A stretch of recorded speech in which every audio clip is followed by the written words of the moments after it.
And today, Donald Trump appeared to accuse a group of congressional Democrats of sedition and saying that sedition was punishable by death. It was part of a flurry of social media posts, including one repost of another user calling for those Democrats to be hanged. So what did this group of Democrats do to provoke such anger? Well, they released a video encouraging members of the military and intelligence community not to follow any illegal orders. First of all, I think we need to finally take his press secretary at her word when he says he did not call for a death. I'm worried about the rise of political violence in this country, Stephanie. It is, and dog whistle politics like this really stoke that. So let's just be clear that that's not the case, that he's not calling for that. But what he is doing, listen to what she said and listen to the response on that. That's all I can say on that. But what I will say, these are patriots. These are American heroes who have served their country. Some may question their timing, their strategy, but the fact of the matter is you can never question their motive. They are concerned about what they see on the streets of America, and they wanted to send a message that was consistent with the law of the land, consistent with the Constitution, and I think they're to be commended. They know the risks that they were taking by stepping out like that. Of course, there's always a distinction between what the president says and then what his aides later try to clean up after the fact, right? His messages were very clear. He views anybody who challenges him, who seems to tell people not to listen to him, to listen to illegal orders, of being traitors. Basically, he has now, it's not the first time he said that people who stand up to him or who disagree with him are committing treason. He says that with some regularity. And he blends the idea of loyalty to him to being loyalty to the state.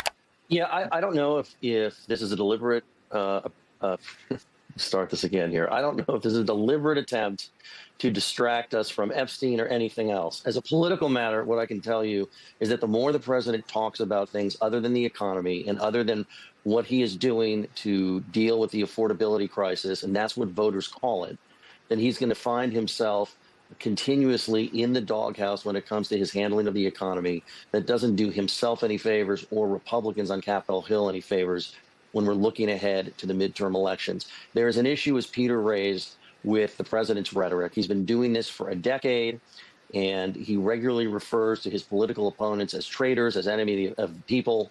And, we have laws in this country against being a traitor, and there are harsh punishments for that. So he's always used this rhetoric, which basically suggests that that's what he has in mind. So fine, this time he said it. All right, guys, you just watched the clip, and honestly, this is a lot to take in. Today, we are reacting to something serious, not just politics, but something affecting the entire country. Trump's rage-filled post that threats lawmakers and receiving. The rising national temperature, this is bigger than one news story. So, let's break this down together. First, the news clip said Senator Elissa Slotkin is receiving hundreds of threats. Not light messages, actually threats. And it's so serious that she needs 24/7 protection from Capitol Police. Think about that. A US Senator in 2025 needs full-time security because of online posts from a former president. Guys, that is not normal. That is not politics as usual. Then the clip mentioned a major poll showing Trump is losing ground on the economy, which used to be his strongest point. This tells us the political landscape is shifting. Now, let's talk about the rage posts themselves. These are not regular updates. These posts are emotional, they are sharp, they are designed to trigger reactions. And whether you support Trump or not, his posts always shake the entire system. When he posts something explosive, millions instantly react. Supporters get louder, critics get angrier, and the whole country gets more divided. Social media plus politics, a dangerous mix. One post can turn into real life consequences. So, why is the temperature in the country rising? Because both sides feel threatened. Trump's supporters think he is being unfairly attacked. Trump's critics think he is provoking violence. That tension becomes a national-wide pressure cooker. America is already divided, and these posts push the divide even deeper. People don't trust the media, people don't trust lawmakers, people don't trust even each other. So, when a powerful figure with millions of followers posts emotionally, it hits the country like a shock wave. Let me speak directly to everyone watching from the US. These posts don't just affect politicians, they affect regular Americans, people like you. Neighbors argue, families stop speaking, offices get tense, friendships end. Because emotional political posts spread faster than calm conversations. I see so many Americans saying they are scared to talk politics at work or even with family because things get heated instantly. This is the part no one talks about. The real impact isn't just in Washington, it's inside American houses and communities. Trump knows exactly how to control the conversation when he posts something explosive.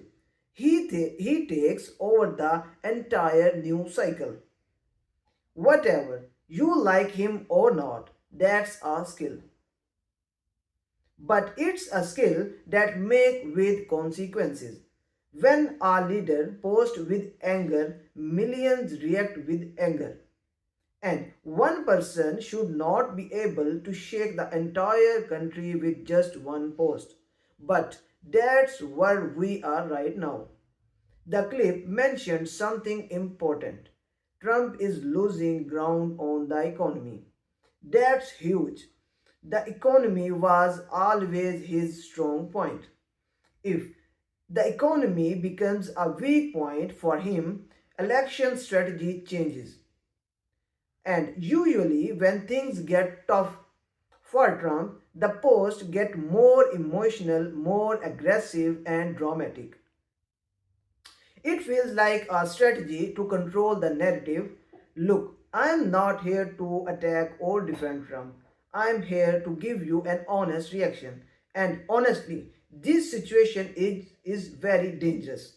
When online posts encourage threats against lawmakers, that's a sign something is very wrong.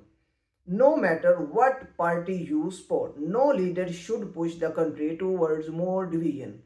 But Trump knows exactly how to trigger his base and dominate the conversation.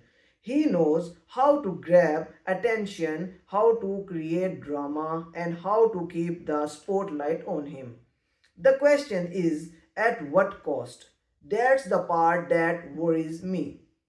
America is heading toward a heated election season. The last thing this country needs is more hostility, more fear, and more threats. So, I really want to hear from you. Do you think Trump's posts are harmless, or do you think they are rising the national temperature? Comment below. I read every single comment. If you like this breakdown, hit like, subscribe, and share this video. Stay safe, stay informed, and I'll see you in the next video.